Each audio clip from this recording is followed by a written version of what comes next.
ఈరోజు సమాజంలో చాలా మట్టుకు వాళ్ళ నాన్న పాస్ట్ ఉంటాడు, కొడుకు కూడా పాస్ట్ అవుతాడు, కూతురు కూడా పాస్ట్ అవుతుంది, బామర్ది పాస్ట్ అవుతాడు, తమ్ముడు పాస్ట్ అవుతాడు. ఫ్యామిలీ మొత్తం ఇక ఉప్మా తినే బ్యాచ్ లెక్క. కుటుంబ పరిపాలన అనేకంటే కూడా కుటుంబ రాజరికం. ఈ చర్చికి వచ్చే వాళ్ళంతా బానిసలు అయిపోతున్నారు. ఇది ఎక్కువ శాతం జరుగుతుంది. వాళ్ళంతా రాజులే. ఎందుకు ఇలా జరుగుతుంది అన్నది మీకు తెలియాలి. మీ ద్వారా మొత్తం క్రైస్తవాన్ని కూడా తెలియాలి. ఉదాహరణకి కలవరి టెంపుల్ సతీష్ కుమార్నే తీసుకుందాం.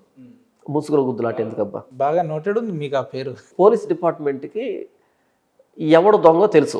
మీకు same at the same time మీకు కూడా సేమ్ టైం నేను బైబుల్ లేఖనాలు మాత్రమే, ఈ బైబిల్ మాత్రమే క్రైస్తవ్యాన్ని పరిపాలించాలి. మనుషులు కాదు, మనుషుల అభిప్రాయాలు కాదు, మనుషుల పద్ధతులు కాదు, వ్యక్తిగత మనిషి కాదు క్రైస్తవ్యాన్ని పరిపాలించాల్సింది బైబుల్ మాత్రమే అనే దాని మీద స్టాండ్ అయిన వ్యక్తిని నేను. మంచి కోట్ చెప్పారు. ఇలాంటి నాకు దీనికి వ్యతిరేకంగా ఉన్నటువంటి దొంగలందరూ లిస్టు తెలుసు. మీరు ఇంతకుముందు అన్నారు 100 మందిని చెప్తాను, నేను 200 మంది చెప్తాను ఈ దొంగలందరూ కలిపి. అలాంటి వాళ్ళందరూ అలా బైబుల్ని పెడతో పట్టించే వాళ్ళందరూ లిస్టు మీరు పెడితే వాళ్ళందరికి పైన పెట్టే పేరు ఎవర్రా అంటే కలవరి టెంపుల్ సతీష్ కుమార్, మన ఏపీలో అయితే.